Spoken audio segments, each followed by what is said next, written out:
Philippe Jacquelinet, président de la Fédération de la vente directe. Merci.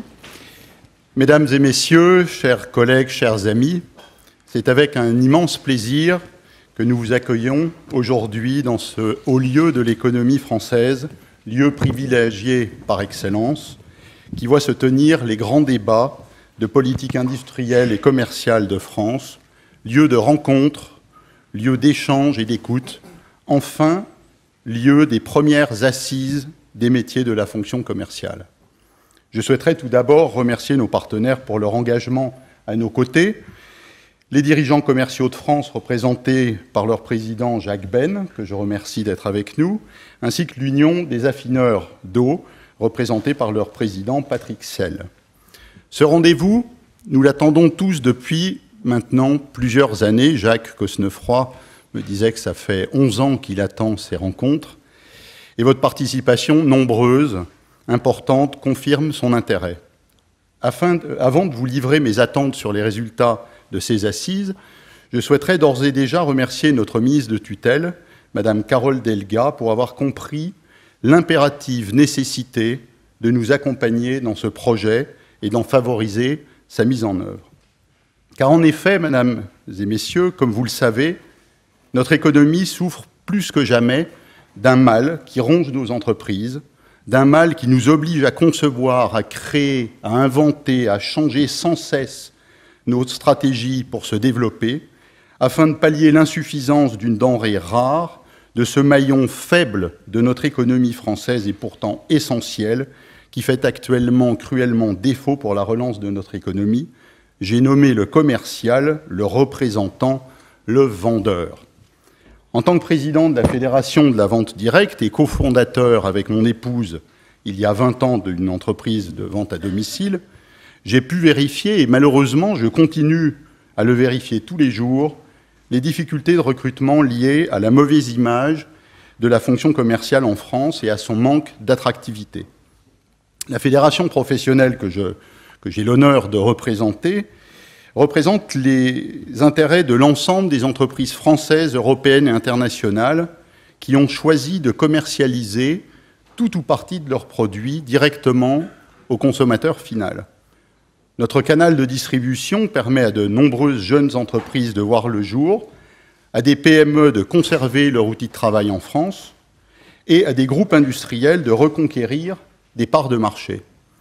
La particularité de ce commerce de proximité est qu'il ne peut se développer que grâce à la création d'emplois et notamment des métiers commerciaux. C'est vraiment gagnant-gagnant. C'est dans ce domaine que la France, comparée à d'autres pays européens et notamment l'Allemagne, est considérablement en retard.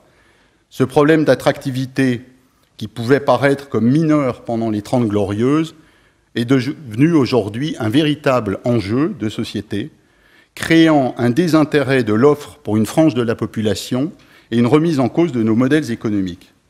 C'est ainsi que notre industrie est passée de secteur en tension à secteur délaissé. Doit-on attendre que nous devenions un secteur en friche? Comment imaginer en effet que dans une économie plus que jamais en crise, déstabilisée, avec plus de 3 millions de chômeurs déclarés, nos entreprises peinent à recruter des femmes et des hommes motivés et que nous ne trouvions pas les 200 à 300 000 commerciaux ou responsables commerciaux indispensables au développement et à la pérennisation de nos entreprises? Comment accepter que des femmes et des hommes au chômage, quelle que soit leur région ou leur diplôme, quel que soit leur âge ou leur sexe, ne se tournent pas naturellement vers le seul métier leur offrant un avenir dont ils décideront? Comment interpréter ce manque d'attractivité pour ces métiers à fort potentiel, à forte valeur ajoutée, où l'ascenseur social fonctionne et n'est pas une histoire de diplôme, mais une réalité offerte au plus grand nombre? Enfin, qui peut encore croire que seule l'entreprise serait responsable des dizaines de milliers d'emplois commerciaux non pourvus chaque année? C'est à toutes ces interrogations et bien d'autres que ces assises doivent répondre, en instaurant un véritable dialogue entre nos différentes institutions. Ces assises devront imaginer les conditions nouvelles permettant à nos entreprises de recruter des forces commerciales adaptées à leurs ambitions, en quantité, mais aussi en qualité. Elles devront privilégier pragmatisme et faisabilité et s'interdire tabous et censure. En nous aidant à faire connaître nos différents métiers, nos différents statuts et leurs opportunités, ces assises devront donner une nouvelle visibilité à nos entreprises. Elles devront donner des réponses claires et précises aux légitimes questions d'orientation, de formation professionnelle et d'intégration que se posent les jeunes, mais aussi toute autre personne éloignée de l'emploi, contribuant ainsi à favoriser les conditions d'un retour à l'emploi pour le plus grand nombre. Enfin, elles devront consolider le savoir-faire de nos entreprises, de la qualité et la vente de nos produits et de notre rayonnement industriel.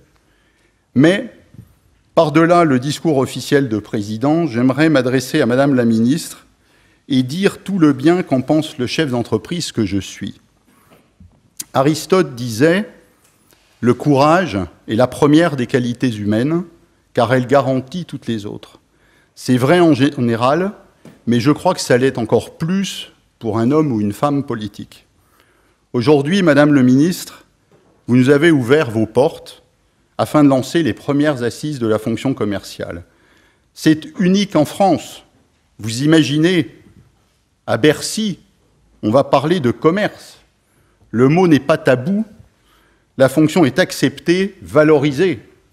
Et je crois que c'est cela le courage, être le premier à oser. J'appelle de mes vœux, j'appelle de tout mon cœur que ces premières assises courageuses soient le commencement d'une grande aventure qui permettra à nos entreprises, j'en suis convaincu, de recruter, de se développer, mais aussi à des milliers d'hommes et de femmes sans emploi, pire, sans espoir, d'entrer ou de revenir sur le marché de l'emploi, aidant ainsi notre pays à sortir de la spirale infernale du chômage. Merci, Madame la Ministre, pour ce soutien téméraire. Mesdames, Messieurs, chers amis, c'est maintenant avec une certaine émotion et conscient de l'importance de cet événement que je déclare ouvertes les premières assises des métiers de la fonction commerciale. Merci.